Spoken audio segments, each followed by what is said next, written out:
സുഹൃത്തുക്കളെ നമസ്കാരം. നമ്മളെ കേട്ടിട്ടുണ്ടല്ലോ പുകച്ചു പുറത്ത് ചാടിക്കുകയെന്ന്. അങ്ങനൊരു സംഭവമാണിപ്പം നമ്മുടെ വട്ടിയൂർക്കാവ് MLAക്ക് സംഭവിച്ചിരിക്കുന്നത്.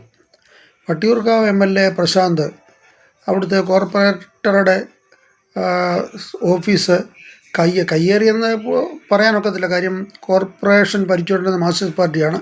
അദ്ദേഹത്തിന് 100 സ്ക്വയർ ഫീറ്റോ വാടക ചീട്ടൊക്കെ വാടകയൊക്കെ പുള്ളിക്കാരന് കൊടുത്തിരിക്കുന്നതാണ്. അപ്പോൾ ഇതൊഴിയണമെന്ന് ഇപ്പോഴത്തെ കോർപ്പറേറ്റ് പറഞ്ഞപ്പം പുള്ളി ഭയങ്കര മസിൽ പിടിച്ചു. ഞാൻ യാതൊരു കാരണവശാലും ഒഴിയണ്ട. അവർ തമ്മിലുള്ള ഇതെല്ലാം നമ്മൾ ചർച്ചകളൊക്കെ കേട്ടിട്ടുള്ളതാണ്. പക്ഷെ ഞാനിപ്പോൾ പറയാൻ വരുന്നത് ഈ പ്രശാന്തിനെ ശ്രീലേഖ പുകച്ച് പുറത്തി അടിച്ചു. ശ്രീലേഖയ്ക്ക് കിട്ടിയത് കൊണ്ട് പുള്ളിക്കാരത്തി തൃപ്തിപ്പെട്ട് അവിടെ പോയി ഇരുന്നു. ഇദ്ദേഹത്തിൻ്റെ ബോർഡിൻ്റെ മുകളിൽ ഒരു ബോർഡ് വെച്ചു. അപ്പോൾ ആൾക്കാർ വന്ന് അറിയണ്ടേ, വന്നിട്ട് ഒക്കെ ആയി. ഒടുവിൽ ഇപ്പോൾ അവിടുത്തെ പ്രശ്നം എന്ന് വെച്ചാൽ ശ്രീലേഖയുടെ ഓഫീസിലോട്ട് പ്രശാന്തിൻ്റെ ഓഫീസിൽ വരുന്നതിനെക്കാട്ടിൽ കൂടുതൽ ആൾക്കാർ ചെല്ലാൻ തുടങ്ങിയപ്പം ശ്രീലേഖയുടെ ഓഫീസിൽ കൂടെ വേണം പ്രശാന്തിൻ്റെ ഓഫീസിൽ കൂടെ വേണം ശ്രീലേഖ മാഡത്തിൻ്റെ ഓഫീസിലോട്ട് പോകേണ്ടത്.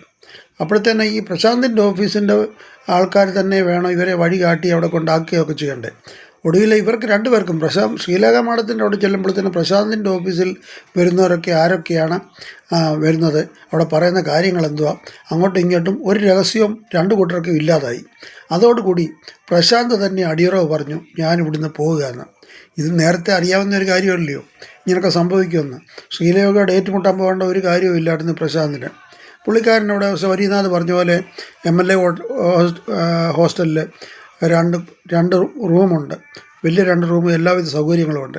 അവിടെ മതിയായിരുന്നു. അപ്പോഴത്തേന് മസിൽ പിടിക്കാൻ പോയി. ഇവരുടെ മസിൽ പിടുത്തമാണല്ലോ ഏറ്റവും വലിയ. ആദ്യം ഇവർ സമ്മതിക്കത്തില്ല. ഒരു തെറ്റ് പറഞ്ഞ് പറ്റിപ്പോയി കഴിഞ്ഞാൽ സമ്മതിക്കുന്ന പ്രശ്നമില്ല.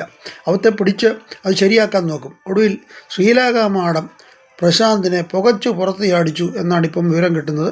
പുള്ളിക്കാരനെ വേറെ എങ്ങാണ്ടോട്ട് ഒരു ഓഫീസിലോട്ട് മാറാനായിട്ട് തീരുമാനിച്ചു എന്നാണ് ഇപ്പോൾ കിട്ടുന്ന വിവരം. ഇത്രയും പറഞ്ഞുകൊണ്ട് ഉപസംഹരിക്കുന്നു. നന്ദി, നമസ്കാരം, ജയ് ഹിന്ദ്.